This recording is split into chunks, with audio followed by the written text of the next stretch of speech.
You're watching TAG TV.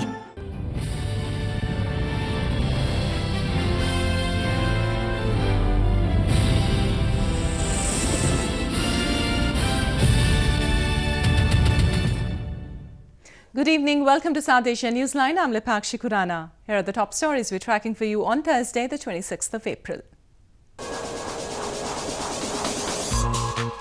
India's foreign minister meets Mongolian president in Ulaanbaatar to boost bilateral ties.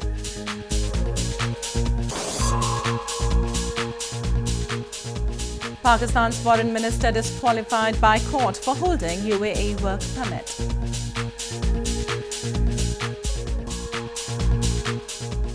And Afghanistan's Shia Ulema Council sets conditions for voter registration.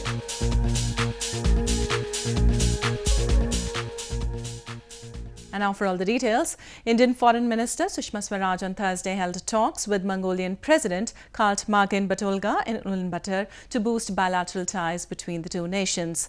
This was Swaraj's first visit to the Buddhist nation after she joined the office as the Foreign Minister in 2014. Indian Foreign Minister Sushma Swaraj met Mongolia's President Khaltmagin Batulga in the Mongolian capital Ulaanbaatar on Thursday. Both the leaders held talks on issues of mutual interest to boost bilateral ties between the two nations. A day earlier, Swaraj held a meeting with her Mongolian counterpart and the two leaders discussed ways to increase cooperation in various sectors including trade, technology, energy and tourism. Early on Wednesday, Swaraj also addressed the Indian community in the Buddhist nation. Of you. I'm glad to see that the Indian community in Mongolia has already made a strong bond with the people of Mongolia. You can be a powerful force in promoting India's ties with Mongolia. This was Swaraj's maiden visit to Mongolia after she joined the office as Foreign Minister in 2014. She arrived in Mongolia on Tuesday after wrapping her one-day China visit, where she attended the meeting of the Shanghai Cooperation Organization in Beijing. Security was stepped up in China's Wuhan city as preparations were underway on Thursday for the visit of Indian Prime Minister Narendra Modi, who will meet Chinese President Xi Jinping for an informal summit on Friday. The last meeting between the two leaders took place in September last year after the 9th BRICS summit in China.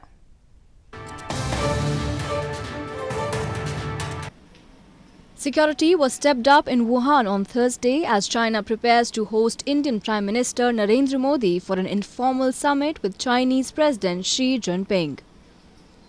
Indian Ambassador to China Gautam Bambawale said Prime Minister Modi's meeting with Jinping will bear no agenda and will have a very friendly setting. However, the two leaders are likely to hold a candid dialogue to set a course for the development of bilateral ties. It is quite possible that they might talk about their views of how each of their countries is going to develop in the coming 15 or 20 years. They might talk about the current world situation and in what directions the world is progressing.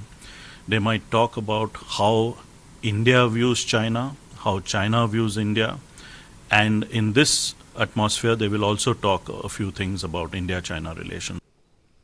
The last meeting between the two leaders took place in China's eastern city of Xiamen last September after the 9th BRICS summit.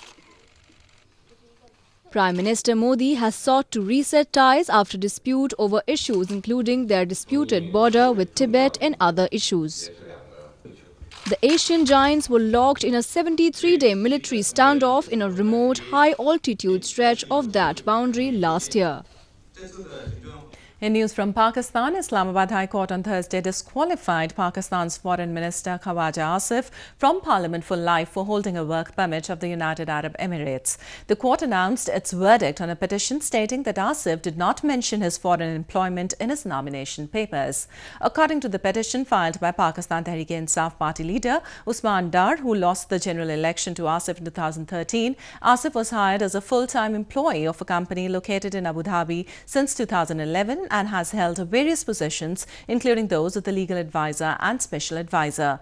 A three-member bench announced the verdict against Asif and ruled that he is not honest and truthful as per the Constitution. As per the law, Asif will be unable to hold public or party office now.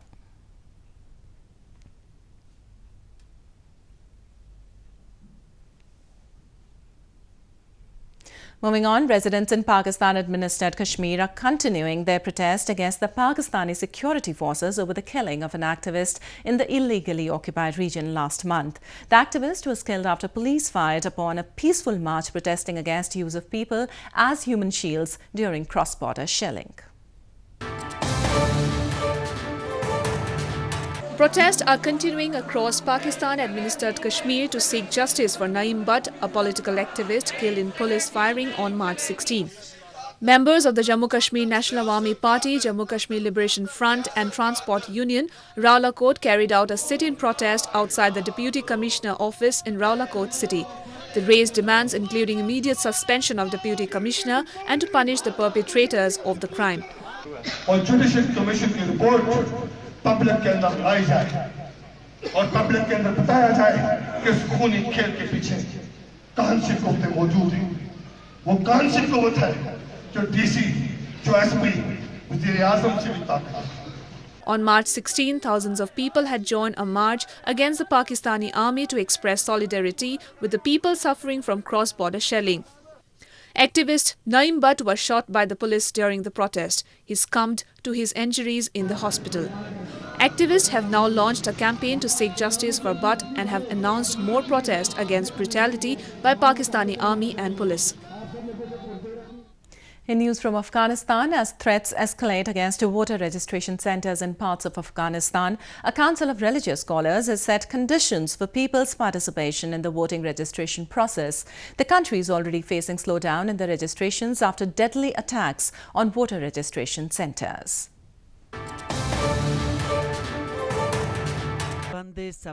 With the increasing threats and continuous attacks on voter registration centres across Afghanistan, a council of religious scholars, Shia Ulema Council, has set conditions for people's participation in the registration and poll process. A statement released by the council on Wednesday called on the people not to register vote or apply for national identity cards until government ensures the safety of the centres countrywide. However, officials from the council said their demand does not mean boycotting the election. ما شرکت در انتخابات را و شرکت در ثبت نام انتخابات را مشروط به این کردیم که یک امنیت اطمینان بخش با اشتراک خود مردم و با نظارت خود مردم وقتی به وجود آمد در اون صورت مردم باید شرکت کنند. Meanwhile, the Independent Election Commission or IEC said voter registration turnout has been slow. The registrations process has become slow after at least 3 attacks on registration centres took place. The recent one was on Sunday in Kabul city, which killed 60 people. Many registration centres are now closed in the Afghan capital and other provinces due to security threats. More news from Afghanistan. A gunman on Wednesday killed an Afghan journalist on his way to work in the southern city of Kandahar. The attack highlighted the risk faced by media workers in Afghanistan.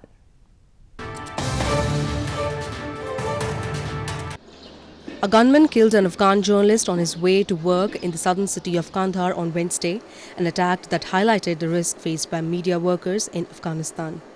Abdul Manan Argand, who worked for the Kabul News TV, was shot dead by gunmen armed with AK-47s as he was driving his car, according to the police. The attack came the same day as the meeting in Kabul to discuss how to safeguard journalists took place. The UN mission in Afghanistan also issued a statement condemning the killing. شخصي د چا سره تضاد نه لرو او بیا د رقم خپلواک سړی و داس یو بیا هزار سړی و داس نه دی پر حقیقت باندې سترګې نه پټیږي نو خامخا داس یو د سیاست په جمع بینس کې چې هغه مخالفین د دې هیواد دي نو دا پر دې باندې ټوله باوري یو چې د دې هیواد مخالفینو د دې هیواد نه غواړي چې هیواد جوړ شي دغه خلکو د لاس څخه دا پیښه شوې ده تر هغه چې موږ ډاډه سوي نه یو تر هغه چې موږ ته اطمینان نه راکول شوی موږ به د هر ډول خبرونه البته دا د ټولو محلي رسنیو هغه کسان چې په کندهار کې کار کوي دا د دوه وروستي تصمیم دی چې موږ به په هیڅ قیمت باندې هیڅ نوې خبر نه خپرو تر څو موږ پوره د خپل امنیت اطمینان نسو او د شهید عبدالمنان ارغن قاتلین موږ ته په لاس نه کول یا قانون ته ونه سپارل. Last year was the bloodiest for journalists in Afghanistan, according to the Afghan Journalist Safety Committee, with at least 20 killed and 169 cases of violence or threats. In 2017, the majority of incidents of violence against media personnel took place in Afghan capital Kabul. Pakistan High Commissioner to India Suhail Mahmood visited the holiest Sikh shrine Golden Temple in India's northern Punjab province on Wednesday. This was Mahmood's first visit to the shrine, which he said he will cherish forever.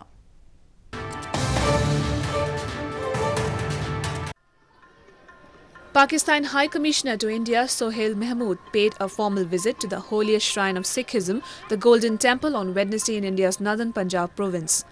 It was his first formal visit to the shrine he described as a memory to be cherished forever.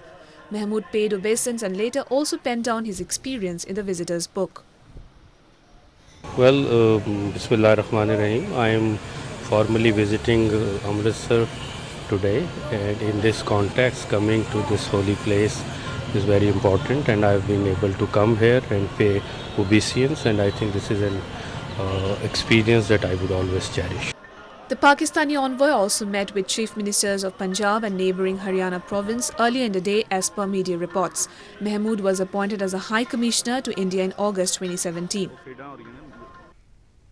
An Indian Railways factory in India's southern Chennai city has set a record by producing more than 2,500 train coaches of different 65 variants. The production took place in spite of changeover from cotton steel coaches to stainless steel coaches.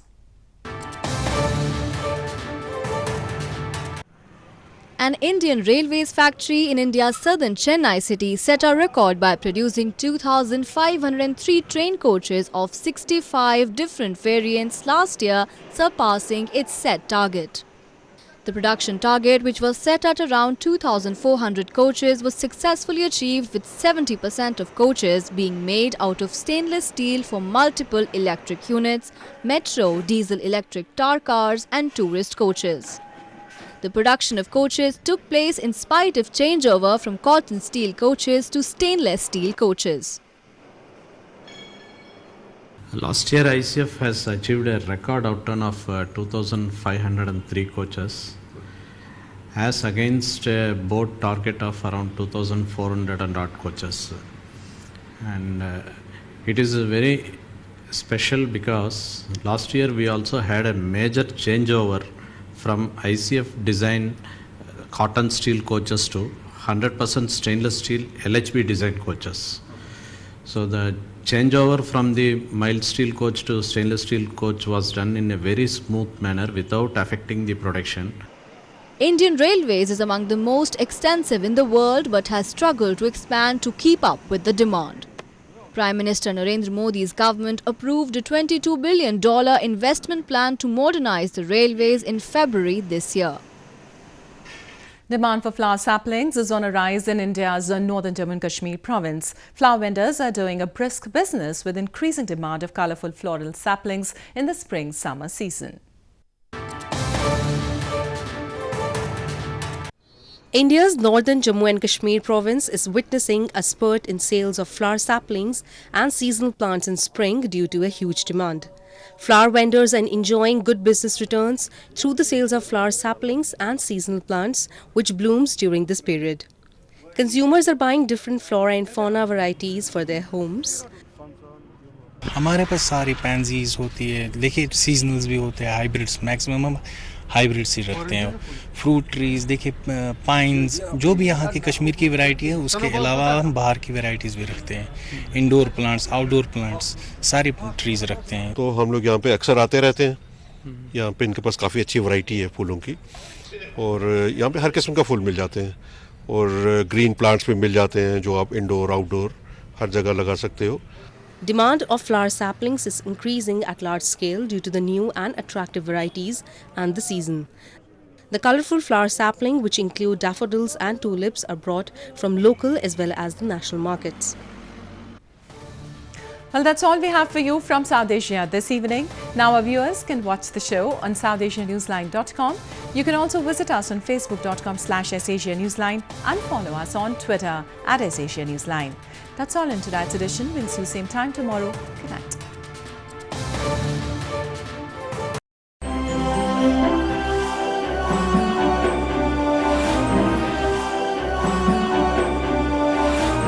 You're watching TEG TV.